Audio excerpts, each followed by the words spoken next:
اللہ کے پاک نام سے اپنے سبق کا آغاز کرتے ہیں۔ پارہ نمبر 2 ہے سورہ البقرہ اور آیت نمبر 240 ارشاد باری تعالیٰ ہے والذین یتوفون منکم ویذرون ازواجا وصیۃ لازواجہم متاعا الی الحول غیر اخراج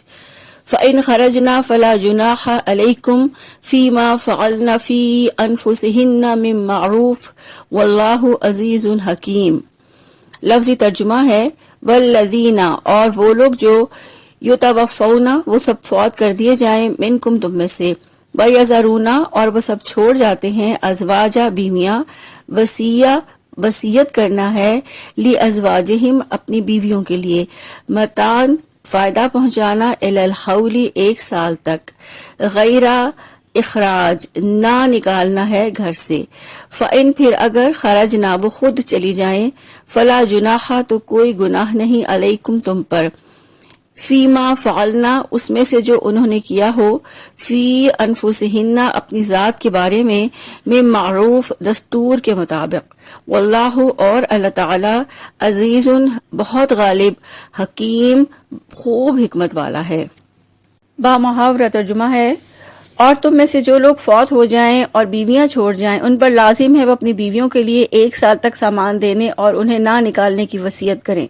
پھر اگر وہ نکل جائیں تو تم پر کوئی گناہ نہیں، اور جو کچھ وہ اپنے بارے میں معروف طریقے سے کریں، اور اللہ تعالیٰ سب پر غالب، کمال حکمت والا ہے۔ یہ بیوہ کے بارے میں اللہ تعالیٰ کا پہلا حکم تھا کہ اللہ نے یہ وصیت کی کہ بیوہ عورت کو 1 سال تک گھر سے نہ نکالا جائے، لیکن جب سورہ البقرہ کی آیت نمبر 234 میں یہ حکم آیا کہ تم میں سے جو لوگ وفات پا جائیں اور اپنے پیچھے اپنی بیویاں چھوڑ جائیں، وہ اپنے آپ کو 4 مہینے اور 10 دن تک انتظار میں رکھیں، تو اس طرح جب عورت کی عدت 4 ماہ 10 دن ہو گئی تو پھر یہ وصیت والی آیت منسوخ ہو گئی، تو اس طرح اب 1 سال تک بیوہ کو گھر سے نہ نکالنے کا حکم برقرار نہیں ہے۔ اور وراثت کے احکامات آنے کے بعد چونکہ اب بیوہ کو میراث میں سے بھی حصہ مل جاتا ہے، اس لیے سال بھر کے نان نفقے کا معاملہ بھی ختم ہو جاتا ہے، اور اس طرح میراث کا حکم آ جانے کے بعد عورت کے لیے اب شوہر کو کسی قسم کی وصیت کرنے کی ضرورت نہیں ہے۔ پھر فرمایا فَإِنْ خَرَجْنَا فَلَا جُنَاحَ عَلَيْكُمْ فِيمَا فَعَلْنَ فِي أَنفُسِهِنَّ مِن مَّعْرُوفٍ، پھر اگر وہ نکل جائیں تو تم پر کوئی گناہ نہیں، جو کچھ وہ اپنے بارے میں معروف طریقے سے کریں، اگر وہ خود نکل جائیں تو اپنی ذات کے معاملے میں معروف طریقے سے وہ جو کچھ بھی کریں،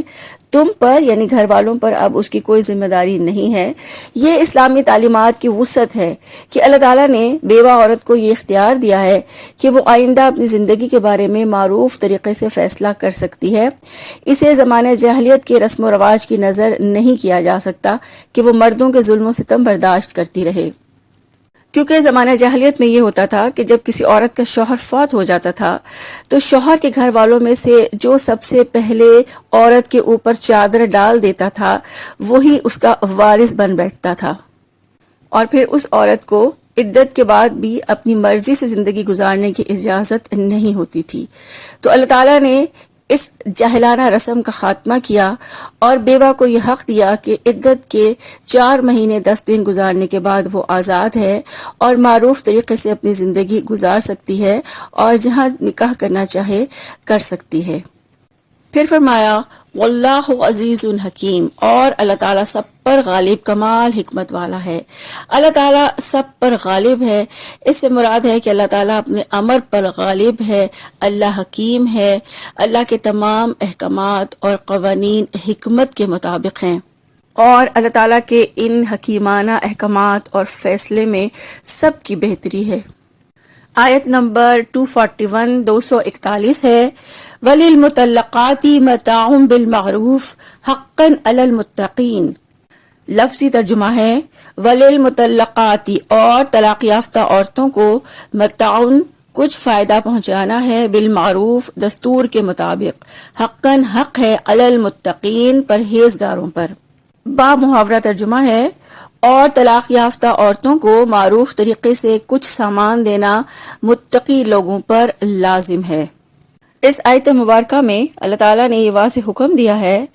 کہ اگر عورت کو طلاق دے دو تو طلاق یافتہ عورت کو کچھ دے دلا کر رخصت کیا جائے، اس لیے کہ وہ اللہ تعالیٰ کے نام پر مردوں کے لیے حلال ہوتی ہیں۔ تو اس سے پتہ چلتا ہے کہ متعلقہ عورت کو ساز و سامان دینا یا تحفے تحائف جو گفٹ دیے ہیں وہ واپس نہ لینا، بلکہ مزید کچھ دے دلا کر رخصت کرنا اللہ تعالیٰ کے نزدیک پسندیدہ ہے۔ فرمایا حقاً علی المتقین، متقی لوگوں پر لازم ہے۔ اللہ تعالیٰ نے متقی لوگوں پر لازم ہے کہہ کر یہ توجہ دلائی ہے کہ تقوی یعنی اللہ کا خوف رکھتے ہوئے متعلقہ عورت کو ساز و سامان دے کر عزت سے رخصت کیا جائے، اور یہ کہ مردوں کو یہ زیب نہیں دیتا کہ وہ اپنی عورتوں پر ظلم اور زیادتی کریں۔ آیت نمبر 242 242 ہے، کذالک یبین اللہ لکم آیاتہ لعلکم تعقلون۔ لفظی ترجمہ ہے کذالک، اسی طرح، یبین اللہ، صاف صاف بیان کرتا ہے اللہ تعالیٰ، لکم، تمہارے لیے، آیات ہی، اپنے احکامات، لعلکم، تاکہ تم، تعقلون، تم سب سمجھ بوجھ سے کام لو۔ با محاورہ ترجمہ ہے اسی طرح اللہ تعالیٰ اپنی آیات تمہارے لیے کھول کر بیان کرتا ہے تاکہ تم اس کو سمجھو۔ اس آیت مبارکہ میں اللہ تعالیٰ نے یہ وضاحت کی ہے کہ اللہ تعالیٰ اپنی آیات کو اسی لیے کھول کھول کر بیان کرتا ہے تاکہ تمہارے لیے کچھ بھی شک یا ابہام نہ رہے اور تم ضرورت کے وقت فائدہ اٹھاؤ۔ اللہ تعالیٰ اپنی آیات، حلال و حرام، فرائض و حدود اور امر و نہی کھول کھول کر تمہارے لیے بیان کرتا ہے لعلکم تعقلون، تاکہ تم سمجھو، ان کا اصل مقصد تمہاری سمجھ میں آئے، کیونکہ جو سمجھے گا وہی اس پر عمل کرے گا۔ اللہ تعالیٰ نے ان آیات میں خاندانی زندگی کے اختتام پر پیدا ہونے والی الجھنوں کو واضح کیا ہے کہ جب عورت بیوہ ہو جائے تو اس کے کیا حقوق ہیں، یا اگر عورت کو طلاق دے کر علیحدہ کر دیا جائے تو اس وقت اس کی دل جوئی کیسے کرنی ہے۔ اللہ تعالیٰ نے اپنی پاک کتاب میں ان احکامات کو واضح کر کے حقوق بھی دلائے ہیں، تلخیاں بھی ختم کی ہیں، اور احسن انداز میں نئی زندگی شروع کرنے کے لیے راستے بھی ہموار کیے ہیں۔ اور یہ کہ عقل والوں کے لیے معاشرتی زندگی کے بہترین احکامات یہ اس بات کی نشانی ہے کہ یہ کسی انسان کا کلام نہیں، یہ رب کا کلام ہے۔ ہم اپنے رب سے یہ دعا کرتے ہیں، یا ارحم الراحمین،